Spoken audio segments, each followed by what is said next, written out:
welcome back to my channel, Posh Cat Eyes Unfiltered. On today's hot take, I will be talking about Real Housewife of Atlanta. Now, I usually don't cover this housewife series. There's too many to unpack, alright? But today's commentary is just coming off based on a personal observation, which is my hot take. And it centers around a particular housewife, Sheree.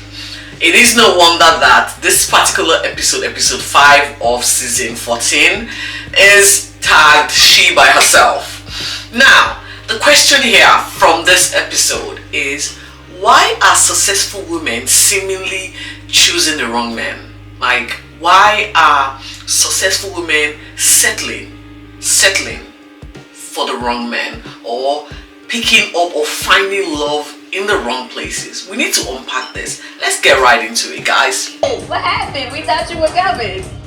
Yeah, I couldn't get her to change things up on me. I'll be down there soon. I'm trying to get down there where you guys are today. But don't worry, Candy got the sprinter. We're all coming up to see you tomorrow. It's Philly cheesesteak. So, Real Housewife of Atlanta has been the longest serving series in this franchise of Real Housewives. Seriously, it's been, it's had its highs and lows, ratings, juggernauts, ratings, deep down below. But I would say this, consistency has been one of the things that has kept the show going. Sheree has been a veteran. When you say the pioneers of the show, Sheree, certainly is one of the housewives who pioneered or started the show from season 1, guys. Season 1, we saw her struggle through coming off a bad relationship from her ex-husband, who was an ex-football star. I'm not sure what it was now or what it is now. Her trials during the season long or few seasons following her divorce, it was more of an empathy. We saw her go through a bad breakup. We saw her struggle with trying to get child support from this guy, and he wasn't forthcoming with it. We also saw her trying to rekindle relationship with this so-called ex-guy that actually failed spectacularly, with him abusing her physically. And she then took a hiatus, guys. She took a hiatus from the show, came back, tried to relaunch herself, and then introduced us to a criminal boyfriend, a guy who has got a solid criminal history and was in jail. Literally, she was dating someone that was in jail. I thought it was just going to be a phase, or it was a selling point, or it was a storyline for her. Little did I know that I think it's been 5-6 years of this guy being in jail, and she's still with him. And she's back on now, season 14. She took another hiatus and came back season 14 to, again, document or give us the chronicles of where she's at with this relationship. And that is the talking point for me, guys. Why are these women, or successful women, choosing guys that are really not husband material? I'm not trying to be self-righteous here, but I'm saying that if you are in a place of success, you are sort of content where you are at, and obviously love is the next thing that should fulfill you, so to say, and you are finding it in the wrong places. I don't know. It's like trying to compare or put together oil and water. They will never mix. It is so devastating. It is so sad to watch and see her, cry. I'm trying to wonder that this particular episode is more, or she's on here for storyline, and this isn't really her on the real. But again, you never know. However, this is a talking point for us women who are watching this and picking one or two things from it, is that we need to do better for ourselves. We need to find love that would impact, and if we have kids, show them the right example. We need to find love that would uplift us and not bring us down. Now, in this episode, Sheree, from episode 1, she's been going back and forth with this guy. We've been seeing him on the phone. Obviously, he's sort of out of jail in a halfway house, according to the American criminal or prison system. He's now in a halfway house, and then we saw him being put in under house arrest with, I think, with permissions or restrictions around 100 miles or whatever. I don't know how this works with the prison system. I haven't been to one, so I wouldn't know, guys. And so, you know, she was trying to get him to come visit, or she's been over to visit him, and now is the time for him to visit her. She did make the attempt to go, should I say, halfway. She traveled 1.5 hours to meet him, and this was based off of a conversation they had over the phone prior to that. I'm coming to meet you here, I'm traveling to meet you here. She was dressed to the nines, you know, on her way on this journey to meet this guy. On getting there, she went to a bar. It was cold, guys, winter cold. She was literally freezing, her teeth were shaking. And I could see her excitement. I'm finally going to introduce this guy to the world. You know, I've been talking so much about him, I've talked him up, and I'm going to get the world to see him and believe that, yes, my choice is actually good. Guess what? 2 hours after she arrived at the spot they were supposed to meet, he was a no-show. Yes, no-show. How disrespectful. Do I blame the guy or blame Sheree for doing this to herself? Like, I wasn't expecting. For me, there's no expectation for this guy. For me, I'm like, he's not going to show. I knew that, but I don't think she knew that.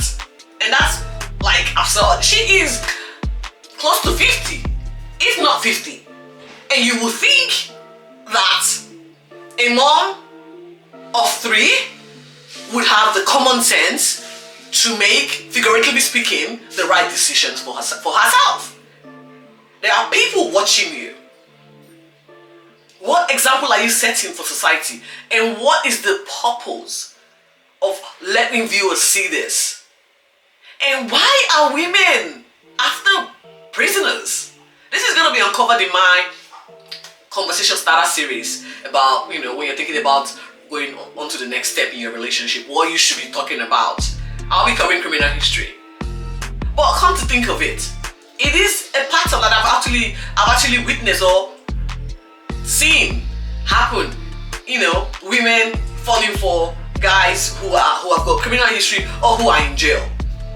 Personally, I am not loyal. Sorry, I am not loyal.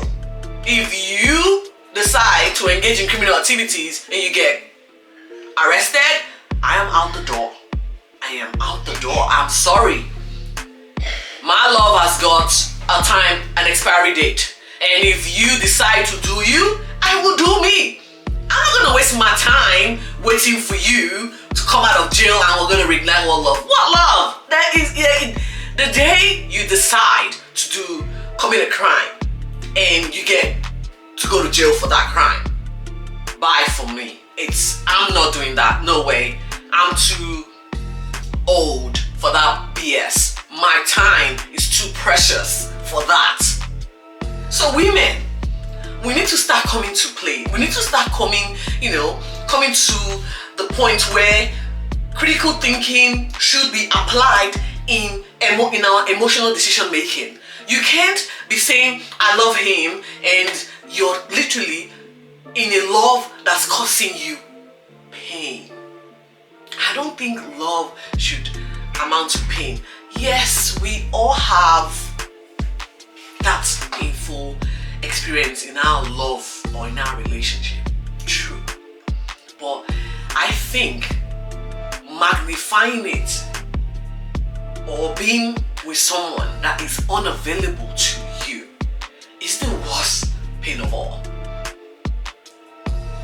He has got issues. He has got issues that he needs to deal with. I would think respecting him is giving him the space to deal with that issue. And when he finds himself, if you are still available and willing to accept him for where he's at, then by all means go for it. And the question then is, are men that scarce? Is it that bad? Is the ratio, now tipping in the favor of men against women, where we are just looking for or settling for whatever becomes available. I'm not going to conclude on this. There's no conclusion to be drawn on from this episode and from this hot take. But I just think that we should do better for ourselves as women. I'm pro woman, I'm pro men, okay? But at the same time, I'm pro happiness. And if something isn't giving you happiness, or if you cannot find happiness whilst you are in an unhappy situation, if you cannot derive or pick or find your happiness, it's time to review whatever situation you're in. It's time to review what your next step should be. She by Sheree, or Sheree ended up traveling back to Atlanta all by herself, crying in the feet, calling her mom, calling her daughter, sharing the painful no-show from her. I don't know if I should call boyfriend, I don't know what to call him. I really don't know. We're going to find out. I hope there's a conclusion on the show for her, or the guy comes up with